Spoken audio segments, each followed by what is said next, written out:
Oh no. Okay. This thing like squeaked in. Don't put this in there. Hi everyone and welcome to the 7 Things You're Doing That Are Ruining Your 20s podcast. I'm Gianna and I'm 21 years old. I am Lacey and I am older than Gianna. I'm running out of funny things to do about that. This episode we're going to be talking about pretending you have it all together when you really don't. Our guest is Corinne. Corinne. Oh no. Wow. I screw everyone's name up. Yeah, you do. No, Our guest except is for- Corinne Olson, and she's 25. Actually, I first originally met you through a young adults Christian ministry back in the day. that was a long time ago. I forgot about that. Shout out Echo. But then you That was so long I know, ago. right? Oh my gosh. But then you also know one of our faves, Sarah Zalstra. Plug in for Hollowscape. Yeah, you yeah. should listen to their music. Yeah. Look them up on iTunes. They covered Chance the Rapper. I know. I'm like, Yeah. Gianna's gonna burst. I did. You know, I videoed that video for them. You did? Yeah. I actually was thinking, this video is amazing. I almost commented. Good job. Thank you. Anyway, back to our guest. Corinne, you do social work, or you are a social worker? I will graduate in May with my master's degree in social work. Hey, Nice. nice. Thank you. Congrats. Thank you. I am very excited to be done. So, we have to ask you, why did you pick the topic, pretending to have it all together when really you don't? Well, I think it relates to everyone in a certain sense. But really, studying social work has made me aware of... Dang it, I'm so sorry. Well, I chose a topic. I think it relates to everyone on a day-to-day basis. But it really... Get it together, okay? No, you said. Well, I never thought day to day. Just start over from when she asked you the question. This is worse than normal. Whoa. We need to give you some sedation or something. I actually Put sunglasses on you, you just sleep the whole time. Yes, I'm so sorry. That's so unprofessional. Talking about these children in social work and their lives are destroyed. Gianna's like, You're going to be okay. I'm gonna be okay. Thank you. I can tell you're a social worker. I feel very comforted. Gianna starts opening up personal struggles. Like, crying. This is a Maybe free, we should make an appointment. support Gianna's therapy. I'm So good. why did you pick this topic? Oh, man. I feel like this topic relates to everyone in a certain sense. And studying social work, I feel like I've come to understand the source of some of the issues of why people aren't able to communicate. That can be really challenging, feeling alone, and not feeling like there's someone you can talk to about certain things. So I think it's a really important topic to talk about, especially when we're younger, because that can be an important time to really get it figured out. That's keeping interesting things shut off. to address it at this particular age in our 20s, because I think instead of addressing it, we probably start to develop coping mechanisms, which is normally actually a good thing. But if we're using those to just not address the issue at hand, then we're just coping along and we're never actually dealing with the root of it. So that was something like when you said you wanted to pick this topic, I was kind of thinking about that, and I was trying to well, what is at the root of it? One thing we might think is, well, I'm pretending to have it all together just to put up that front to people, but I don't think that's the root. I think that might be a benefit in our mind in that moment when we're afraid to be vulnerable, but what would you say the root is of the problem? There could be multiple roots of where kind of that distress is coming from. It could be, trauma that happened as a child, or just not getting enough emotional support as a kid. It kind of comes from two different areas, I think.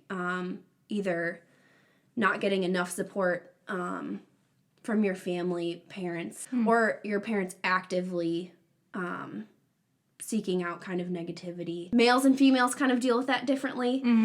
Females tend to isolate and not really reach out, and males kind of are more aggressive or overachieve at work.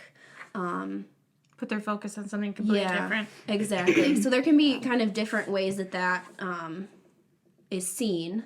And in our culture, that's another thing that we could talk about, is just how in our culture, not all the coping mechanisms kind of in the mental health field that might be seen as negative are seen as negative. If someone's overachieving at work, their boss would be like, give them a high five, you're doing a great job. Yeah, praising that. Yeah, but at the same time, if you're not taking care of yourself, or really talking about what's going on, if that's coming from a negative place, and that can be really detrimental. I'm reading a book called Crucial Conversations, and they talk about how these conversations are gonna have to happen. Like, not so much with, like, what you were talking about, where, like, coping mechanisms and stuff, but, like, you were saying about a family, how, like, they're not getting the what they deserve or what they need. So, if you felt that there was a safe zone, you would have this crucial conversation, and it would be handled in a different way. I think we have this thought that we can pick two ways, and the one way is to say what we want, lose all of our friends, lose our family, or we don't say what we want, and then we end up being unhappy and like, what's the word? You're like, you like want something, but you don't say it, so then you become like, not bitter, but you know what I mean. So that's something that I've been thinking about. I think that's a really good point, especially in knowing kind of the boundaries around different relationships, because just because someone's your family doesn't necessarily mean that they're safe to talk to, or to be open with, and that's really important to know, and to understand who you can be open with. Sometimes having a friend who kind of has an objective perspective of the situation can be super important to talk to, and just having that one person that knows you and knows, you know, there you go. Yeah. One thing I'm thinking about is, because you're kind of talking about culture, why culturally do we think we have to have it all together? Ooh. That's such a good question. I'm excited to hear. You can answer too. Yeah, you can. Your input is totally valid. Yeah. No, I don't have one yet. Do you not feel like you're safe? No. Yeah, why do, especially, I mean, probably not maybe early 20s, but definitely mid-20s, later 20s, there's this sense of, like, I need to be here, and if I'm not there, I'm not fulfilled, I'm not worthy, I'm not successful. I think it's even more so in your early 20s. I see what you're saying, where, like, you're supposed to have your life together at some certain age, but, like, there's so much pressure on even just, like, your teenage years, where it's like, when are you going to college? What is your major? What like, are you doing in your life? Yeah, and so I feel like it starts so young, where we're like, we already have that rug lifted up, and it's like, oh, here we go, and then, like, sounded like Mario. Here we go! And I'm also confused about the rug reference. Like, oh my Sweeping gosh. problems under the rug. Yes. Oh, I was totally thinking Aladdin. You know who my favorite character is in Aladdin? The monkey. Me too! So cute. Anyway, back to our culture. Okay, yeah. But I was saying that I think your 20s are years where we just become prone to sweeping things under the rug. And is it like, why are we sweeping it under the rug? Is it that we don't want to deal with it because we're so, like, we have to be driven, we have to succeed? So I think, to me, in my mind, like, working on myself, as much as I just don't like that phrase. You hate it. I do. With a passion. And I think people think it's a waste of time, because then you might not be succeeding in other relationships or at work or all these different things. And I feel like the temptation is to believe that you're wasting time working on yourself. When in reality, to succeed in all those other areas, like, you have to spend time working on yourself. Yeah. Yeah, I think there are so many influences, especially starting in the teen years. We're exposed to so much in the media, and that can be very detrimental to our perceptions of ourselves. The media is definitely an influence. So could we say because we were kind of talking about wanting to have practical things that people could do to stop pretending they have it all together and actually getting it together in their lives. Like, would one practical step be, like, limiting or even eliminating, like, how much culture influences our perspective of ourselves? You can literally frame your life in the best light possible and really there's a disaster on the other side of it. So I feel like we've learned from media, and now it's being integrated into this social media, which is like supposed to be normal people, and it's supposed to be for connecting, but here we're doing the exact same thing that media has taught us to do all along. You know? That's very true. I agree with that. To go off that as well, I think I keep coughing. You guys have been smoking, way man. too long. But I think that also goes back to what we were talking about before, where we don't feel like this generation just isn't used to trusting people anymore. We're used to just like we have to fend for ourselves. I know I'm used to that at least. Right. Yeah. And too, I mean, it's hard though because I don't really view it as much as like millennials having an issue with trusting people, but I feel like it's more of an issue of like wanting instant gratification. Yeah. So when you open up to someone, that doesn't mean like, oh, I'm fixed now. Like you still have to take the time of like doing self-reflection and being like, what is it that I'm trying to hide? Because really, one thing I was thinking about with this topic is like, yes, we are maybe putting up a front to people. You might even want to call that lying to people. But really, like, aren't we just really lying to ourselves? Knowledge. I thought each one of us could share a time in our lives where... Take that face. No. I thought we could talk about a time in our life when we actually were pretending we had it all together when really we didn't. So I'll go first. And actually, it just kind of like occurred to me today. In the moment, I didn't even realize I was doing it, which I thought that was really interesting. But it was actually right before, almost 3 years now, before I started at Visible. So here I was, like, you know, mid-20s. There was an opportunity to go back to school and to go for something that I was passionate about, which is worship leadership at a music school. And the school came to my hometown. Like, everything looked like, yeah, you should do this. But for me, I kept telling myself, like, I can't afford it, and I already have a full-time job. Like, it's just not going to work. And I was already, like, promoted like to a supervisor, and it was kind of like, this is my career, whether I kind of chose it or not. Like, this is just where I was. So for me, I definitely, looking back, really came to a point where I had to realize, like, I don't have it all together, and this isn't the career that I want, and that is okay. Like, but I have to make a decision at this point now. Like, am I going to continue in that, or just step out in faith, really, and just try something completely different? Luckily, by God's grace, because you know me and change, in a matter of like a week and a half, I was moved in at the girls' house, enrolled as a student. But looking back, I was like, I totally was using that as like, well, I have my life together. Like, I have my full-time job, I have my health care, you know, my health insurance, so why would I rock the boat? Right, yeah. I'm so proud of you for stepping out and doing it. It really does. It makes me really happy. But I was going to say, there's 2 points that you made that I was just like, yes. One is that you didn't realize it.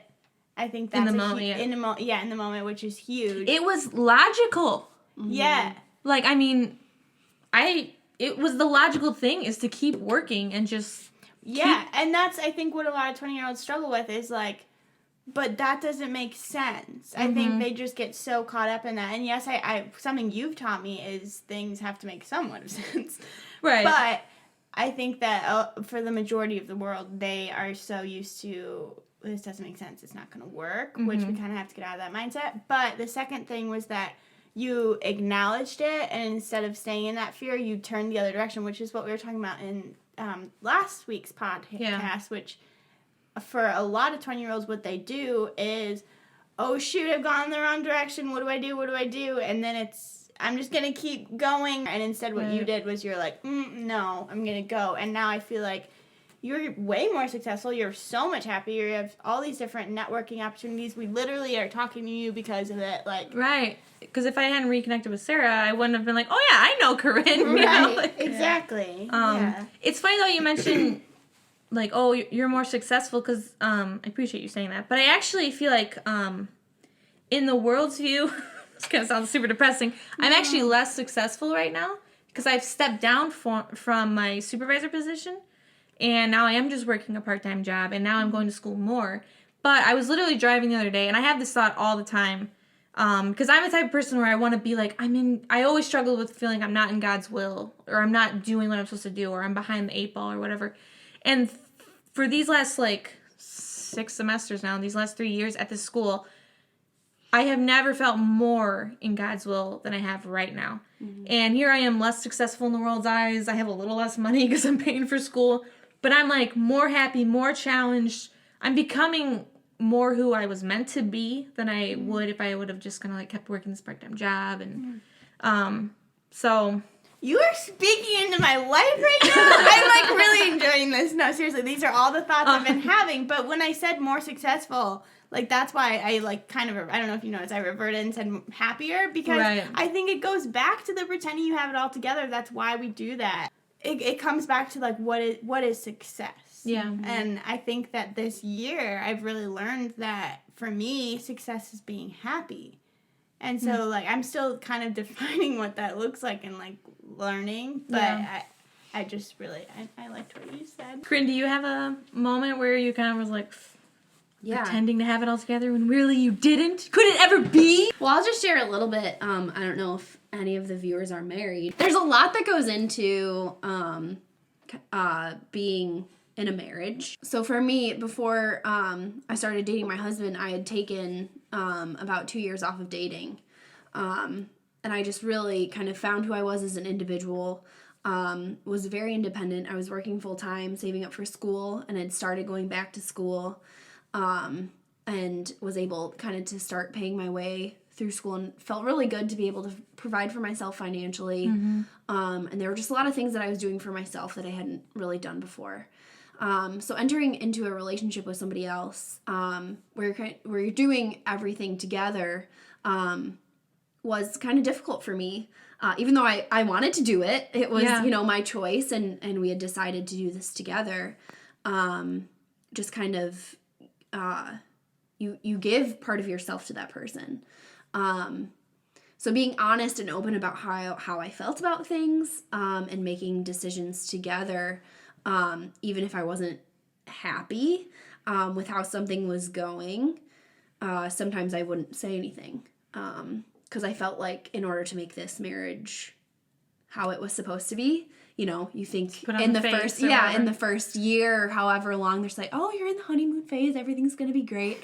No. To really get to know somebody deeply and to love someone, the deepest that you can, you have to be vulnerable and open, even about the rough stuff and the hard stuff and the crappy stuff, and like sit with them in the dirt, and let them know that it's okay to not be okay. And for me to be okay with not being okay, like around somebody else, was so hard. And just because, I thought that was Christian. I get so excited. Christian? Sarah? I like your hair. Hi. Thank you. Oh my gosh, you're gonna love each other. Come make an appearance. Yeah, they're gonna be like, who's talking? Yeah. Oh, yeah. Ladies and gentlemen, this is Caitlin. Jenna's new. We love her. So you're our guest appearance right now. So Okay, can I sit Indian style? Because this hurts. Or you know what? Oh, you can pull another chair over. Oh, well, I'm doing this now. So we're talking about with Corinne. It's been very informative. Awesome job. Oh, thanks. Our topic is pretending you have it all together when really you don't. Oh, this is a great podcast. Why do people, or dare I say you? I keep saying dare I say. Dare I say it? So why do people do that? Why do people? Because I think it's easier than like actually being like, I don't know what I'm doing. Like, it's easier to be like, oh yeah, I've got this. Like, this is fine. Like, everything's good.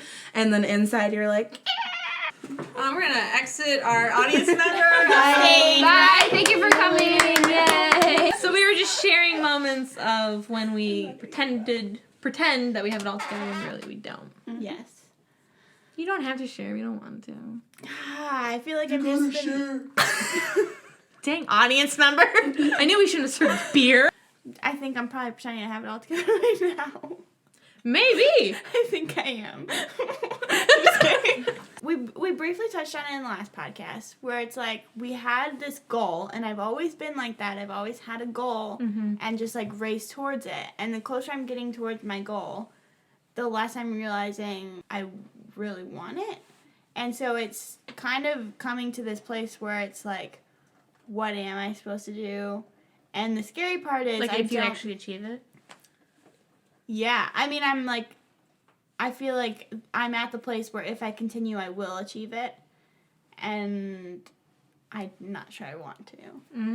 And so it's very confusing because it's not only in, like, certain aspects, it's in, like, all aspects of my life. And so I'm just like, oh. So you are transitioning from a place where, like, you really felt like if you have a set goal, then, like, you know, you're not, in your mind, you weren't pretending you had it all together. Mm-hmm. But you were like, I have it all together because I'm going towards this goal. And now Right. that you're coming to where, like, you might get it, it may be what you want, it may not be. Yeah. Now you're starting to realize, maybe I don't have it all together. Yeah. Seriously. It's happening. It's happening! That's why I said I need this podcast! Fix her! Oh, I'm unfixable. But at least you are recognizing it, right? And so Yeah. you have people that you can, again, Step. go, having those, like, safe, we talked about this in, like, almost every podcast, but, like we were saying, it keeps coming back to this, having those people in our lives that, like, you can go to them and you can just, like, here's everything, Yeah. you know, and knowing they won't, like, just completely judge you and ridicule you, but, like, they're gonna walk through that with you. Right. Yeah, and I think it goes back to what you talked about. I really struggle with that, with letting someone walk through it with me. And also, I think, like, in my head, just because, like, you know, things I've been through where I'm like, I can't cling to that one person. So I think it's just a lot of, like, mental things. Yeah. But, yeah. That kind of makes you sound crazy. Yeah. You know? It's a lot of mental things where I lot just, of like, mental find knives and I want to jab it through people. Any practical things that we can pull from this that can help people? It's a big Talk question. to find someone that you can talk to. Yeah, that is a huge practical one. Control your media and social media input. Mm-hmm. Yeah, And definitely. get married. The singlers. Now put your hands up. I think- Oh. Go ahead. No, No, cut her off. She'll just keep going. I think something that you said that we can kind of apply to a lot of things in our lives is just recognizing what's within our control and what's outside of our control. That's a really good point because the reality is we can't keep sweeping things under the rug. The sooner that we are willing to deal with it, the more likely we'll put aside bad coping mechanisms and find good coping mechanisms, become healthier and happier, and find true success. Thank you guys so much for watching the 4th episode and 7 Things You're Doing That Are Ruining Your 20s podcast. I'm Gianna. I'm Lacey. I'm Corinne. And you're watching Friends! You're watching Friends! You have to end it every single time. I know, I do. Thank you.